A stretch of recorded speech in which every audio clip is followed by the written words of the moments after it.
हा माझा जपानचा शेवटचा व्हिडिओ. मला नेहमी असा प्रश्न पडायचा की काही देश जसे जपान किंवा काही युरोपियन देश हे इतके स्वच्छ का असतात, असं काय त्यांनी केलंय जे आपण नाही करू शकलो आतापर्यंत. तर ह्याचा मी रिसर्च केला, लोकल लोकांना विचारलं, तर पहिली गोष्ट मला आढळली की पहिल्या 5 ते 7 वर्ष शाळांमध्ये मॅथ्स सायन्स हा विषयच नाहीये. फक्त मॅनर्स, कसं वागायचं, कसं लोकांशी बोलायचं ह्याचे प्रॅक्टिकल एक्झामिनेशन करून घेतात.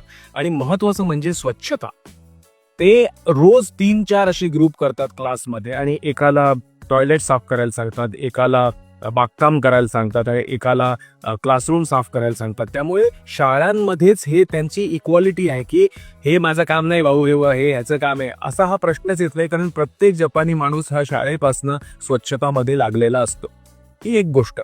दुसरी गोष्ट म्हणजे देशाचा अभिमान. त्यांना म्हणे खूप वाईट वाटतं की जर का काहीतरी घाणेरडं दिसलं आणि बाहेरच्या लोकांनी असं म्हणलं की हे जपान किती खराब आहे, तर त्यांना असं वाटतं की आपला अपमान झाला, आपल्या संस्कृतीचा, आपल्या देशाचा अपमान झाला आणि हे त्यांना अजिबात आवडत नाही. म्हणजे किती देशप्रेम असावं त्यांचं.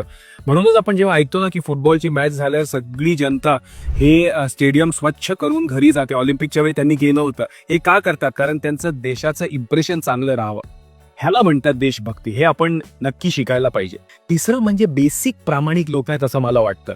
एखादी मला मजेदार किस्सा सांगितला. तो म्हणला टोकियोमध्ये एकदा 2 दिवसला ही सिस्टम असते ना टोल नाक्याची, ही त्यांची बंद पडली. म्हणून गव्हर्नमेंटने त्यांना सांगितलं की 2 दिवस जसं वापरायचं तसं वापरा, आम्ही काय पैसे घेणार नाही, तुम्हाला वाटलं तर ऑनलाईन नंतर ट्रान्सफर करा.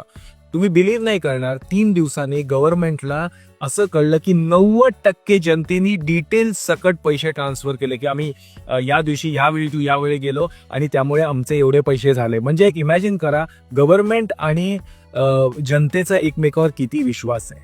म्हणजे दोघांनी त्यांची रिस्पॉन्सिबिलिटी पार पाडली आहे. हे महत्वाचं आहे. नुसतं गव्हर्नमेंट काहीच करत नाही वर्सेस माणसं काही करत नाही असा विषय नाहीये. त्यामुळे आपला देशाचा अभिमान, प्रामाणिकता आणि मुख्य म्हणजे स्कूल कॉलेजमध्ये कंपल्सरी हा विषय हे किती महत्वाचा असतं एखाद्या सोसायटीला डेव्हलप करण्यासाठी, हे मला जपानमध्ये कळलं.